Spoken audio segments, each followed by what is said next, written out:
यजुर्वेद संहिता प्रथम अध्याय। ओम ईशेत्वोर्जेत्वा वायवस्थै देवो वः सविता प्रापयतु श्रेष्ठतमाय कर्मण आप्यायध्वा मध्या इंद्राय मार्गं प्रजावतीर्नवीवा अयक्ष्मा वावेस्तेन ईशत मासगुं स्वध्रवा अस्मिन् गोपतौ चार्ते वरिन् यजमानस्य पशून् पाहि। हे मानव, सविता देव त्वा इसे तुझे अन्न की प्राप्ति के लिए कर्म करने को प्रेरित करे। सबसे पहले मानव को अन्न प्राप्त करने की आवश्यकता है।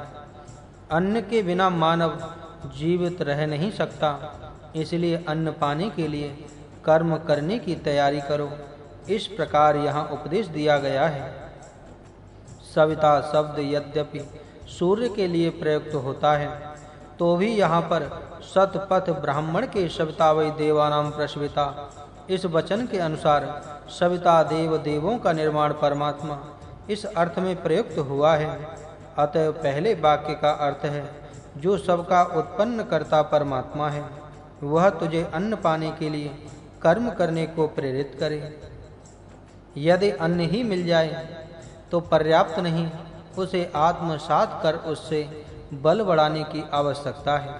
इसलिए दूसरे ही मंत्र भाग में कहा है कि यह जो सबका बनाने वाला परमात्मा है, वह तुझे बल बढ़ाने के लिए प्रेरित करे। पहले यथेष्ट अन्न प्राप्त करो और पश्चात उसका योग्य उपभोग करके बल बढ़ाओ। अन्न का अत्यधिक सेवन कर चुकने पर अजीर्ण के मारे बल कहीं घट न जाए, इसलिए प्रयत्न करो और जिससे बल सदा बढ़ता रहे, इसी तरह अपना कार्य करते रहो। अब बहुत सा अन्न मिलने पर शरीर हृष्ट पुष्ट तथा बलिष्ठ हो गया तो उतान पाही पर्याप्त नहीं है। मैं कौन हूँ, इस विषय में पर्याप्त सोच लेना चाहिए। लोग भूल तथा भ्रम के कारण अपने स्थूल शरीर को ही सब कुछ समझ बैठते हैं। मानव में शरीर, इंद्रिय, मन, प्राण, वृद्धि तथा आत्मा पाए जाते हैं। इनके समन्वय से मानव बनता है। पहले दो स्थूल, दूसरे दोनों सूक्ष्म से स्थूल को जोड़ने वाले तथा अंतिम दो सूक्ष्म तत्व हैं। स्थूल की अपेक्षा सूक्ष्म शक्ति अधिक है, इस कारण सूक्ष्म का ध्यान देने योग्य है और इन्हें मुख्य तत्व ऐसा कहते हैं। इसकी सूचना तीसरे मंत्र भाग में दी गई है।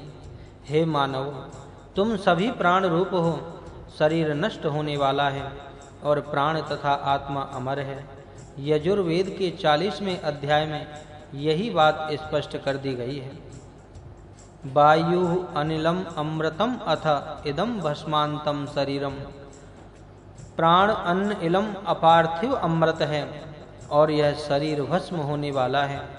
40वें अध्याय में जो यह मंत्र है, उसकी तुलना प्रस्तुत मंत्र से करने पर ध्यान में आ जाएगी कि जिसके लिए अन्न प्राप्त किया गया तथा जिसका बल बढ़ाया गया, वह मानवीय शरीर नष्ट होने वाला है। इसलिए आवश्यकता के अनुसार मानव देह की उन्नति कर चुकने पर अपने प्राण, बुद्धि एवं आत्मा को जो शाश्वत शक्ति से अनश्यूत है, उन्नत करने की ओर ध्यान देना चाहिए। इस बात की ओर हमारा ध्यान आकर्षित करने के लिए यहाँ उपदेश किया गया है कि तुम प्राण रूप हो।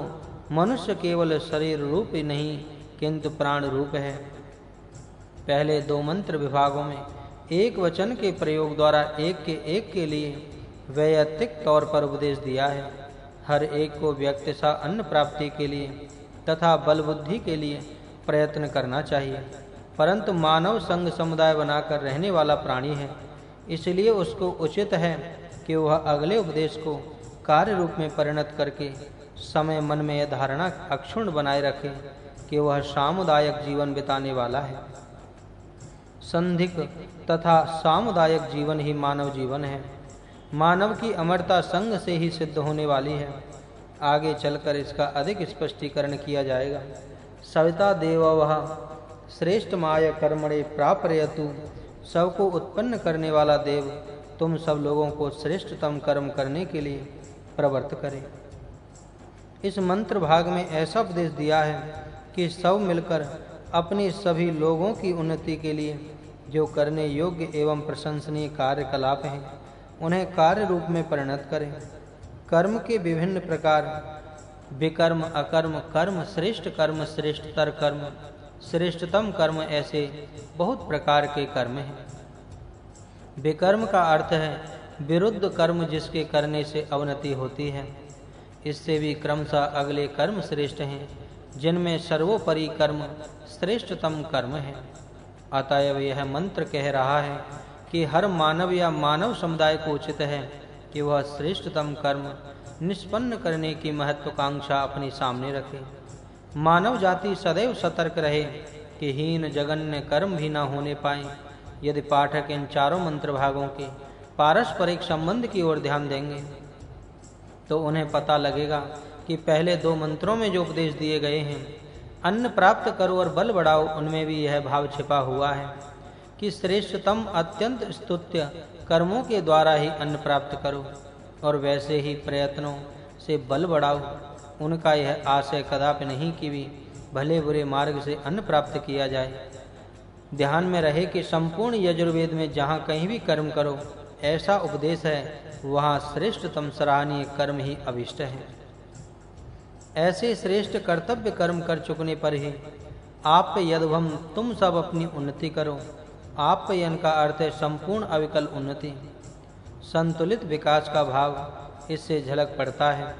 आप्यायन्तु मामांगानि वाक् प्राण चक्षु श्रोत्रमयो वल इंद्रियाणि च सर्वाणि सर्वब्रह्म उपनिक्षन्तान्ति। मेरे सभी उद्वय, मेरी इंद्रियां, मेरा बल आदि सब बड़े। ऐसा आदर्श पहिया पर उपस्थित किया जाए।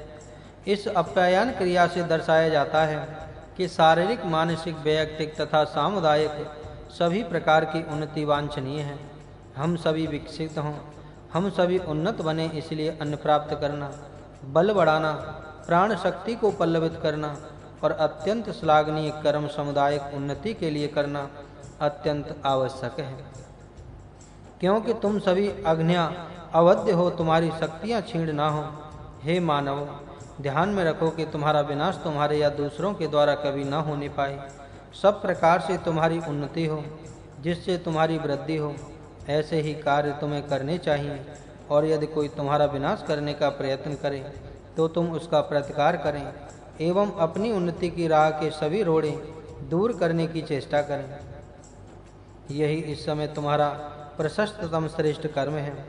इस भांति अपनी संपूर्ण उन्नति करने के उद्देश्य से प्रेरित होकर तुम इंद्राय भागम श्रेष्ठतमाय कर्मणे आप्यायध्वम, अपने नरेंद्र के लिए अपनी आय का देने योग्य भाग श्रेष्ठ कर्म करने के लिए बढ़ाकर उसे दो। जो मनुष्यों के शत्रुओं का इन शत्रुन वृणात इत इंद्र विनाश करता है, वह इंद्र है।